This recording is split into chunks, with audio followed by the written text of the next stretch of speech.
Bonjour chers amis sportifs, bon début de semaine avec Kivu Morning Post. Bienvenue à suivre cette nouvelle production des formations sportives sur votre chaîne. Nous allons parler spécialement de la Coupe d'Afrique des Nations. Comme vous le savez, nous sommes déjà à l'étape des huitièmes de finale. Il y a déjà les premières équipes qui sont déjà qualifiées pour les quarts de finale. Dans cette émission du jour, nous allons revenir sur le match des huitièmes de finale déjà passé, les affiches des quarts de finale déjà connues et le match qui reste à jouer. Et pour en parler, Eloi Mugabe est avec nous. Eloi, bonjour, bienvenue, bon début de semaine à vous.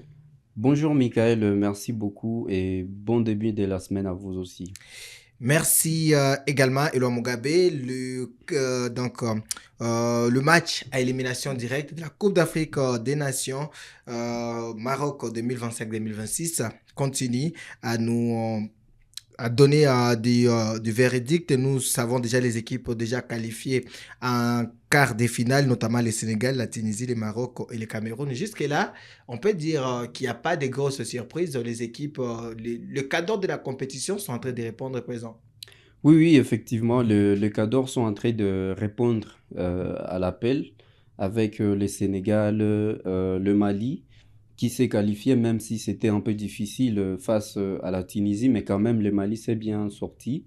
Donc il n'y a pas de surprise jusqu'à cette heure. Mali-Tunisie, c'était l'un des grands. Donc, ça reste l'un des chocs de ces huitièmes de finale qu'on attendait. Et je peux dire que ce match a répondu aux attentes des sportifs africains. Oui, oui, c'est un match qui a répondu aux attentes parce que ce sont deux équipes qu'on peut mettre sur un même niveau. Et ça a tenu toutes ses promesses, un but partout à l'issue de temps réglementaire, et puis la prolongation et finir par l'étape des tirs au but. Je pense que ça a tenu toutes ses promesses. On rappelle d'abord ici les résultats des matchs qui se sont joués. Ça a commencé le samedi. Le Sénégal avait battu le Soudan sur le score de 3 buts à 1. Et puis la Tunisie avait fait un but partout avec les Mali. C'est à la séance des tirs au but que le Mali a arraché sa qualification à s'imposer à 3 tirs contre des. Ces huitièmes de finale se sont poursuivis le dimanche où le Maroc s'est imposé 1-0 face à la Tanzanie sur un but d'Ibrahim Diaz. Et puis le Cameroun s'est imposé 2 buts à 1 face à l'Afrique d'ici déjà. Donc les équipes qualifiées pour ces quarts de finale sont le Sénégal, le Mali, le Maroc ainsi que les Cameroun et le Mugabe. Parmi ces quatre matchs qui se sont joués, ces quatre matchs de huitième de finale, lesquels a le plus retenu votre attention? Le match qui a retenu mon attention, c'est le match entre la Tunisie et le Mali. Un match qui s'est soldé sur un score d'un but partout, mais départagé À la à séance de l'essence tir des au tirs but. au but. Et puis le Le Mali Mali, qui a joué, je peux dire, 90 minutes voilà, c'est ce que je voulais avec dire. un joueur de moins. Malheureusement, la Tunisie n'a pas su profiter et cela a conduit malheureusement à leur élimination parce que euh, quand vous ne réussissez pas, voilà, à marquer ou soit à mener une équipe qui compte un joueur de moins pendant toute, euh, Toute la raconte. toute la rencontre, arriver au tir au but, je pense que l'équipe qui a le joueur, un Le jeu joueur à des mots moins, a déjà un ascendant oui, psychologique. oui, a déjà un ascendant psychologique et on l'a vu dans ces matchs. Ce n'est pas la première fois que nous les voyons d'ailleurs sur une rencontre. Donc le Mali a su tenir et on ne peut que féliciter en tout cas cette équipe malienne. Et puis, il y a eu cette victoire du Sénégal 3 buts à 1 devant le Soudan. Le Sénégal qui a concédé l'ouverture du score, puis a réagi quand même comme un grand. Les Sénégalais ont tenu les rangs. Oui, oui, les Sénégalais ont tenu leur rang parce que ils ont joué contre une bonne équipe soudanaise quand même qui a bien débuté les matchs, mais malheureusement, faute d'expérience, elle a baissé les rythmes et ça a donné beaucoup plus de chances aux Sénégalais et ça ne pardonne pas.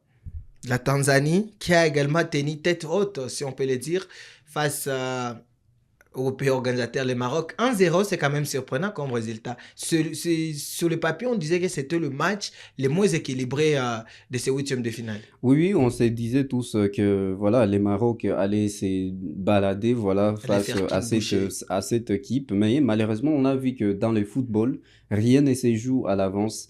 Et je pense que l'équipe de la Tanzanie a montré une, Un bon exemple pour les autres équipes qui vont continuer dans cette compétition. Il faut jouer sans complexe. Il faut jouer sans complexe. Et je pense que la Tanzanie est passée vraiment pas trop loin de faire un miracle, si je dois le dire, face à cette équipe. Et si, donc, on ne peut pas passer quand même, on ne peut pas parler de ces matchs sans parler de ces scandales arbitrales.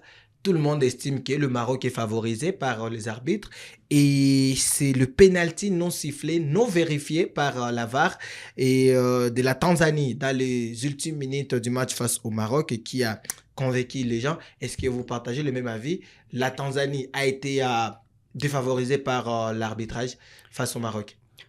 Je suis d'accord avec tous ceux qui disent cela parce que j'ai suivi les matchs et j'ai vu cette action et pour moi, il y avait clairement une poussette dans le dos de l'adversaire. Même si elle n'avait pas faute, au moins quand même, l'arbitre allait vérifier c'est la VAR qu'on lui confirme ou qu'il puisse quand même se rendre Prendre à la l'évidence décision tout seul. des... Oui, Mais moi, je pense qu'il y avait même pas à vérifier parce que j'ai vu quand nous faute. voyons qu'il y a le mec de l'adversaire du défenseur marocain qui pousse clairement les joueurs tanzaniens, il y a pas vraiment Et à pour- vérifier. Mais au moins, comme tu étais en train de le dire, il fallait au moins aller vérifier, faire oh, si je dois dire, ça aurait aussi calmé un peu oui, oui, le Tanzanie. les Tanzaniens, mais malheureusement, il n'y a pas eu de vérification. Et puis plus tard, il y a la même faute a été Quelques commise secondes après, c'est le quelques dégagement de secondes la même action. sur les dégagements de la même action et l'arbitre a C'est fait sifflé faute faute pour le Maroc, pour le Marocain, on ne comprend pas. Donc, cela a vraiment agacé le la Tanzanie. Tanzanie et on peut comprendre cet agacement. Mais malheureusement, c'était contre le pays hôte. On sait toujours qu'il y a des petites favoritismes face quand le pays hôte est en train de jouer. Et on l'a vu hier, mais clairement, on ne peut pas me dire que si c'était l'inverse, je suis sûr qu'il y aurait eu penalty hier.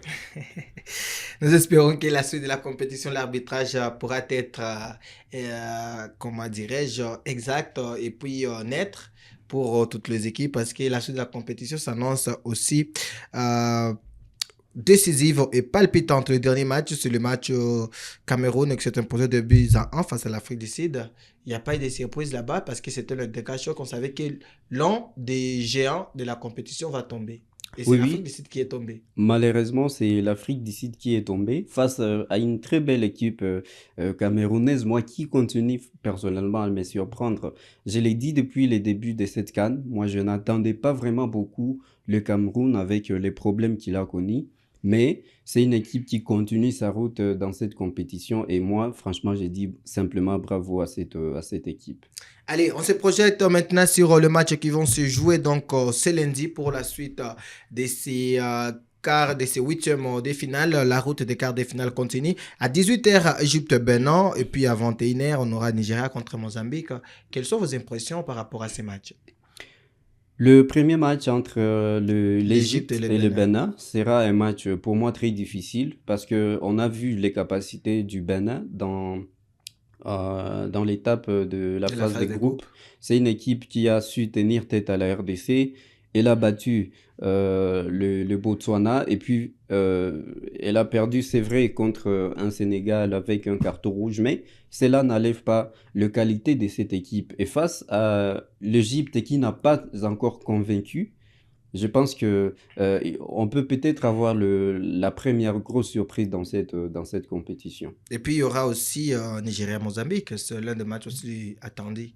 C'est l'un des matchs les plus attendus parce que justement, la Mozambique a fait un très bon tournoi, sortir de son groupe qui Avec était composé de la Côte d'Ivoire, du du Cameroun et du Cameroun et Gabon. du Gabon. Personne ne pourrait parier sur eux avant. Personne n'est parié sur eux, mais ils ont réussi. Maintenant, il va falloir faire face à cette grande équipe nigériane qui s'est qualifiée avec 9 9 sur sur 9. 9. Ouais. Ça sera difficile, mais je pense que ça sera aussi un bon match à suivre.